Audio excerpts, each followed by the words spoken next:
That was a knockdown, without a doubt. You can't spin it no other way. It's too clear. And I think the commission needs to do something about it because it can give me an incentive, anytime I'm not feeling good in a fight, take a knee. Baffling is that it wasn't a knockdown. I mean, look, he wasn't hurt.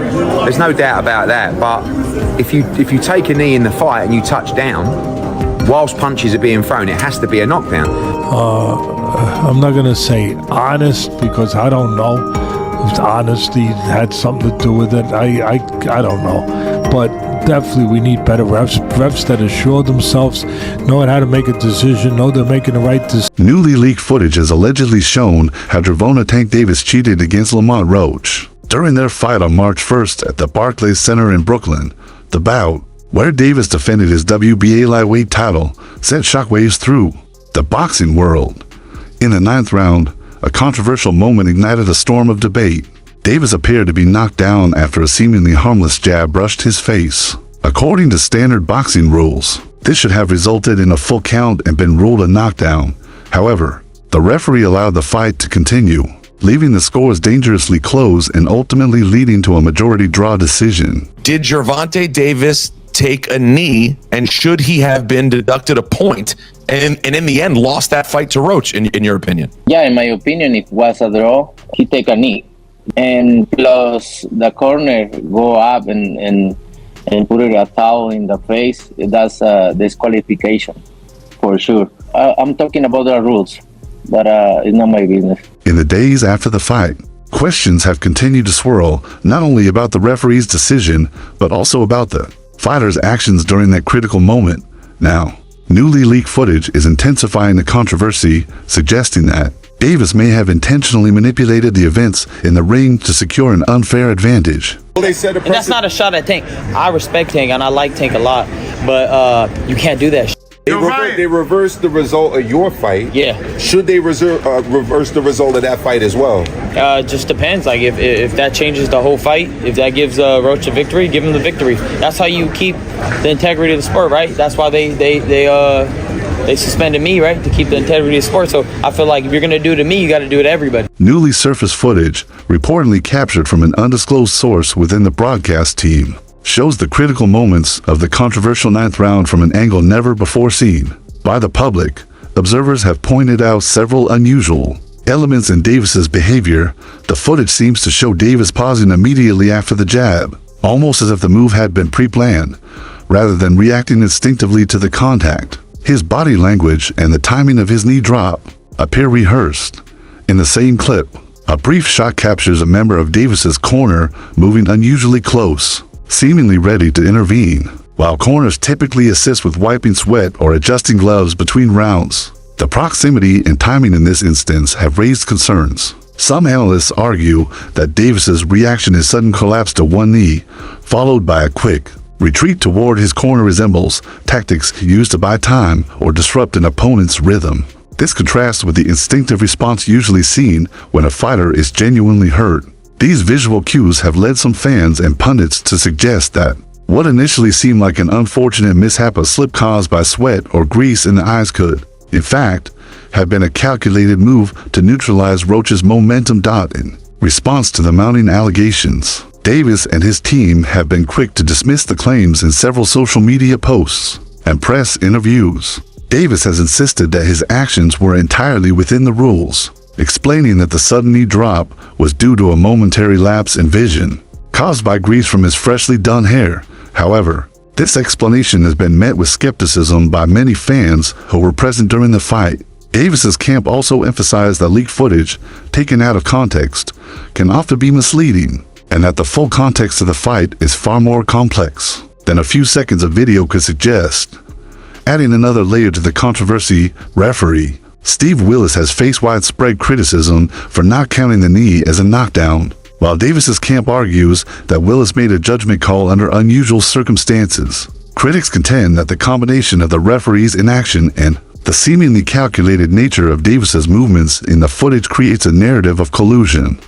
Knowing how to make a decision, know they're making the right decision, emboldened to make that decision. I think that I don't know that he would have let Roach get away with that. He let Tank Davis get away with. Why? Tank Davis is a star.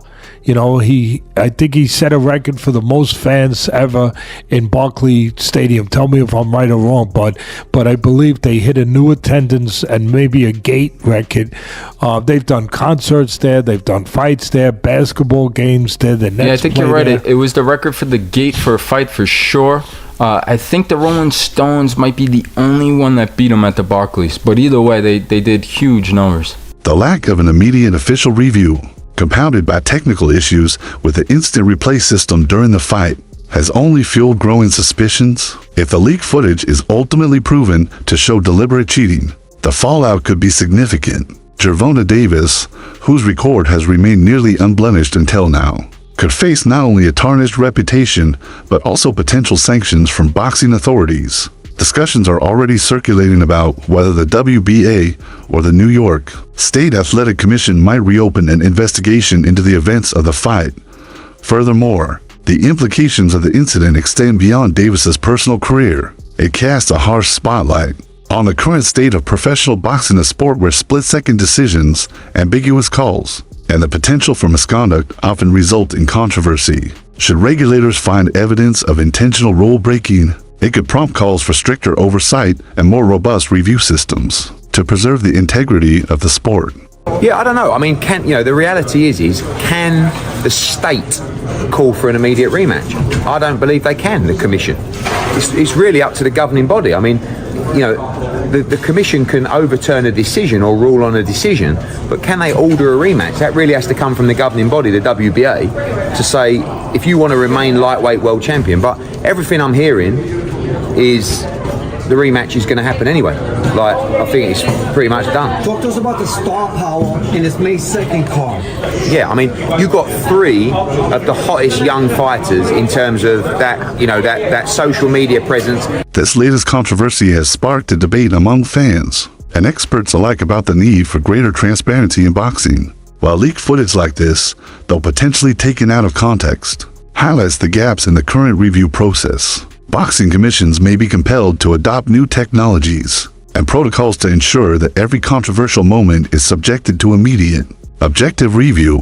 Some fans have already taken to social media, demanding that governing bodies release the full fight footage and provide a detailed explanation of the referee's decisions. While the leaked footage has undoubtedly fueled an already intense debate, it's crucial to remember that allegations alone do not equate to definitive proof. The images and angles captured in the video raise serious questions, but they only represent a small fragment of what transpired that night. I've heard some people saying, that he should be disqualified. He went back to the corner. I don't buy that, to be honest with you. I mean, I think that's a warning, but it's a bit of a bizarre situation for me. Like, there was a lot of people in boxing that were saying that this is a really tough fight. Like, LAMONTROACH is a serious fighter. I said it might not be the biggest profile fight, but it's actually quite a tough fight. And Shakur said to me, like, even the day before, I'm telling you, he's going to have big trouble tomorrow night. And I just feel like hopefully this could be the little something that gives Gervonta a little wake-up call to take him back to the mindset of maybe where he was.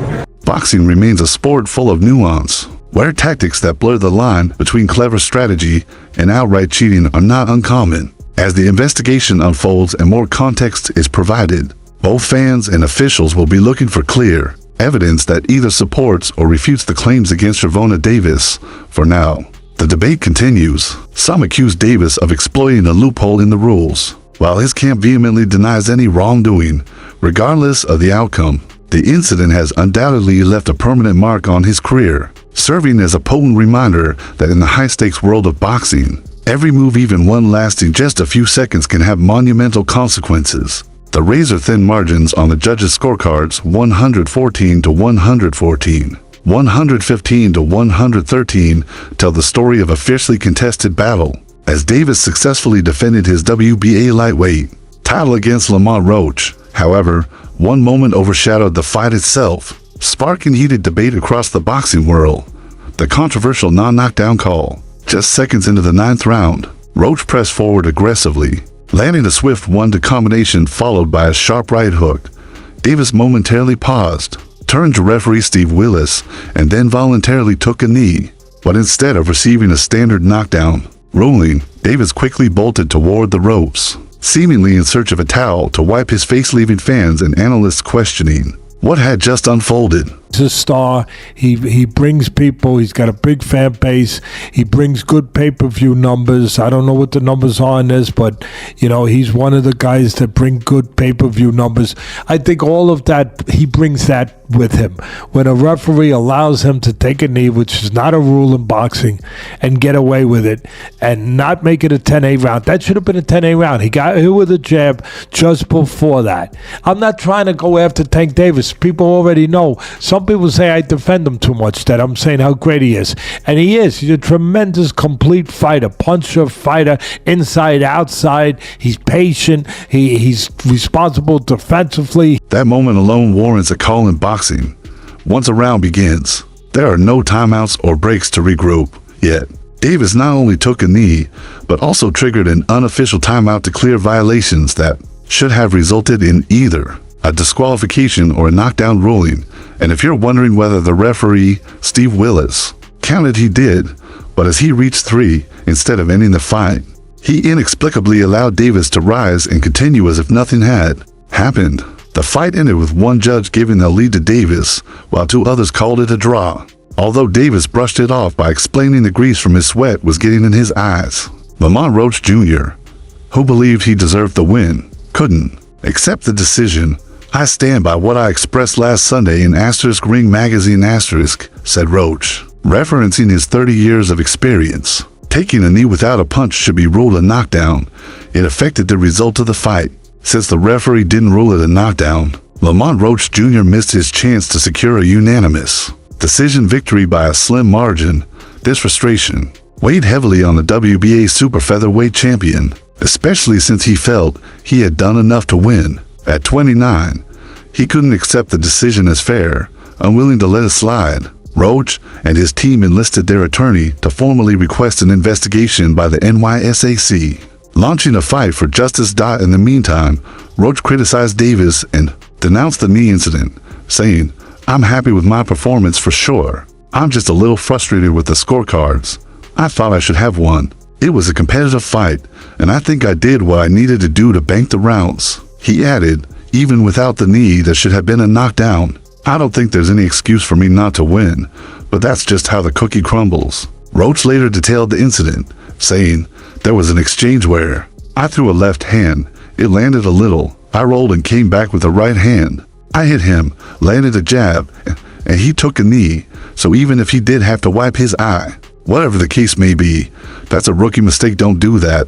That's a knockdown." The knee incident ignited a back and forth between Roach and Davis. On social media, Davis took to X, formerly Twitter, to express his thoughts on the contentious draw amid the frenzy surrounding the unpunished knee.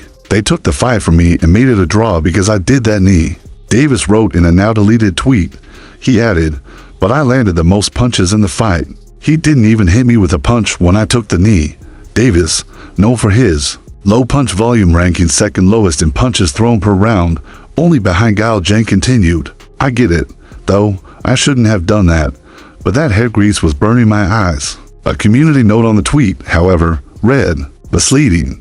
CompuBox had Davis landing fewer punches round by round." Roach reacted to this by commenting, "The community note is crazy. That's smooth. No matter how hard Davis tries, he can't seem to outrun the controversy surrounding the knee incident. And judging by the ongoing buzz, it's far from fading into the background." Davis had just dispatched Frank Martin in 2024, standing at the top of the division with an air of invincibility, unchallenged and unwavering. He carried himself like the undisputed king, certain that no one could rival his speed, skill, or knockout power. But that certainty began to crumble when Lamont Roach Jr., the WBA super featherweight champion, made his presence known in the ring earlier this month. Roach stepped into the ring as a heavy underdog, with most dismissing his chances before the first punch was thrown. However, from the opening bell, Roach defied expectations, pushing Davis harder than anyone had before. Round after round, Roach stood toe-to-toe with the unbeaten Baltimore fighter, landing punishing shots and shaking him on multiple occasions. When the final bell rang, the judges ruled it a majority draw, but many believe Roach had done more than enough to secure the victory. Defensively, he's got fast hands, he puts punches together, he goes to the body and head. He's all of that. He can counter punch, he can set traps, all of that. But he was wrong here. he got away with it. But the sport let him get away with it. There's nothing wrong with the fighters. Fueling the controversy was a pivotal moment in the 9th round. Referee Steve Willis's oversight of Davis's knee touching the canvas. A missed call that could have handed Roach a unanimous decision. When, now more than a week later, a fresh contender has entered the conversation. As speculation about a potential Davis-Roach rematch lingers, lightweight prospect Raymond Morales' father, Gabriel M., has weighed in on why Davis struggled against Roach. During an interview with **Illy East News***, M was asked about his son's chances of defeating Davis, to which he confidently responded that Roach Jr.'s effectiveness against Davis stemmed from their prior experience as amateurs. Notably, in the amateur circuit, Davis had already triumphed twice over Roach Jr. regardless. M also revealed that Davis's struggle to beat Roach was a result of respect. Tank was respecting him a little too much. We are not going to respect him. We are going to pressure him. We'll make that fight die in the meantime. The New York State Athletic Commission (NYSAC) has finally made its ruling public regarding the knee incident. The commission has reaffirmed the contentious majority draw between Davis and Roach, even while acknowledging that referee Steve Willis made an error by failing to call a knockdown. In round 9, the commission ruled that the bout continued for more than 3 full rounds after the referee's no knockdown call, and that overturning the result is not viewed as guaranteeing a correct outcome. Gregory M. Smith, Roach's lawyer, expressed regret but maintained his confidence, stating that Lamont is confident a rematch will end in victory, but until then, he is the people's champion at 135 pounds. Davis defended his actions, claiming the knee wasn't caused by a punch, but by grease from a hair treatment burning his eyes. Unless there is a rematch, Roach would have to accept the draw given the commission's final decision. Roach's team, however, was outraged that Willis interrupted his 8 count to signal a knockdown, an oversight that likely cost Roach a 10-8 round across all 3 scorecards. They also criticized Willis for not penalizing Davis when he turned his back on the action, a move that could have warranted disqualification, and for allowing Davis to receive attention from his trainer mid-fight. In a stunning change of events, the judges gave Davis a 10-9 victory in the 9th. Allowing the unbeaten fighter to maintain the draw dot is a disappointment, but we had to protest, said ProBox TV founder Gary Jonas, whose company backs Roach. We can only control what we can control. Once we get Lamont back in the ring with Davis, we'll have the chance to get it right in the ring. Roach, who holds the 10th of December 25 co-record, told Boxing Scene that he remains optimistic the New York Commission would give him the win, as they took a long time to review the case. Ultimately, the commission acknowledged to Roach's attorney that Willis had erred and that Roach deserved credit for the knockdown. However, they stood by their decision and refused to alter the final outcome. Roach remains optimistic about securing a rematch with Davis, bolstered not only by his own conviction, but also by the overwhelming public support for his performance and the injustice he faced. Adding to the controversy, the commission's official review never received the video footage of the knockdown in time for a potential reversal. An unofficial win is almost as good as a win, Jonas said. The response and support for this young man has given his career a major leap. This was certainly a bittersweet outcome, but it's far more sweet than bitter. All Lamont can do now is control how he does in the ring next time. As a 16-1 betting underdog, Roach unexpectedly delivered the stronger blows to Davis, twice seriously upending him. Despite this, Roach never seemed fazed by Davis's renowned strength. Regardless of who was on the receiving end of the punches, Jonas expressed his hope that the NYSAC would use this occurrence as a chance to treat both combatants fairly going forward. Lamont won the fight in the eyes of the public. We'll take that, Jonas said. The NYSAC's decision reaffirmed that referee Steve Willis erred in the 9th round by not ruling the knockdown when Davis dropped to one knee after taking a hit from Roach. But in the end, as boxing promoter Eddie Hearn had foreseen before the formal announcement, the commission chose not to reverse the outcome. They reasoned that the bout continued for 3 more rounds, and both competitors adapted to the initial decision. The NYSAC stated that a different ruling would have resulted in misplaced conjecture, attempting to secure a victory for Roach or disqualify Davis for the incident. Roach and his team had submitted an official protest, stating that had the knockdown been acknowledged, Roach would have secured a decision victory. crowning him a two-division world champion. However, the ruling stood in Davis's favor. To sport that there's a lot wrong with, and there is, and you see it, and we shouldn't keep seeing it. It's got to be stopped. A referee, that is not in the rule book. You get hit with a jab. I know there was a second or two in between. Sometimes you see a delay, knockdown, whatever. The punch didn't hurt him. I understand that. But he got hit a jab, and then a second, 2 seconds later, he takes a knee. Guess what? I'm sorry. That constitutes a knockdown. Your knee goes down after a punch somewhere around there. That's a knockdown. A few days ago, *** Unbiased Box to *** took to X to share an intriguing post featuring an interview with WBA super featherweight champion *** Lamont Roach Jr. *** Nightcap * with Shannon Sharp and Chad Johnson. The conversation quickly shifted to the highly debated draw with *** Gervonta Davis ***, prompting an important question. Did the referee's missed call in round 9 influence Roach's approach in the later rounds? Without hesitation, Roach delivered a firm response, saying, "I'm gonna say no." He explained that Davis dropping to one knee wasn't a sign of defeat, but rather a moment that fueled his confidence. To Roach, it was proof that his strategy was working, and Davis was feeling the pressure and beginning to falter. The simple fact that he took a knee, it was really a boost because what we're doing is working, said the Washington native. Roach revealed that he had an advantage, knowing the two had already faced off twice during their amateur careers. After landing a crisp 3-punch combination, one of which landed flush on Davis's eye, Roach knew the momentum of the fight had shifted. Without hesitation, he turned to the referee, demanding, "Keep counting. He's tripping. That's a knockdown." As the undefeated Davis dropped to a knee, Roach fully expected referee Steve Willis to enforce the standard 10 count. However, Willis began counting to 3, then inexplicably stopped, choosing not to call it a knockdown. That controversial decision became the defining moment, ultimately leading to the disputed draw. If y'all didn't notice, he started to count, and then he stopped. So when he resumed the action, I'm like, "What are you doing? Keep counting," Roach frustratedly stated. To make matters even more controversial, one of Davis's coaches, Calvin Ford brazenly stepped into the ring mid-round to wipe his fighter's face. A clear violation of the rules, which could have led to Davis's disqualification. For a seasoned referee like Willis, such oversights in a high-stakes championship fight were baffling. Roach and his team have been outspoken in their outrage, viewing these oversights as blatant officiating missteps.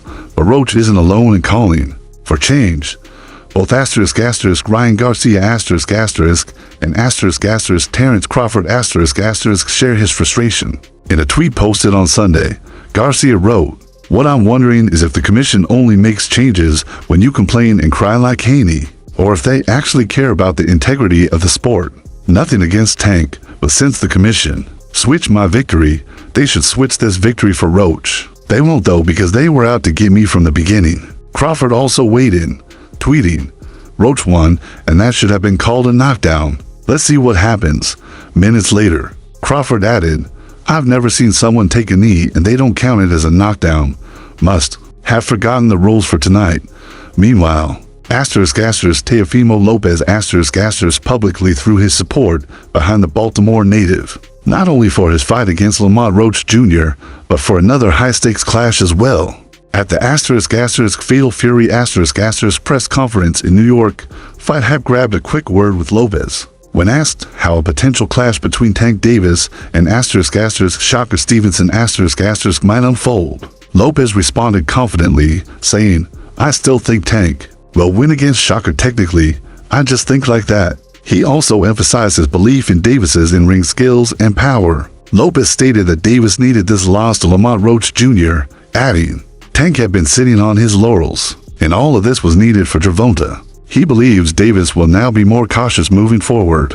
When asked who he thought won the fight on March 1st, the 27-year-old Lopez responded, "To be honest, I'll say Tank for the name. As for the knee controversy, Lopez shrugged it off, saying, "It doesn't really matter, guys.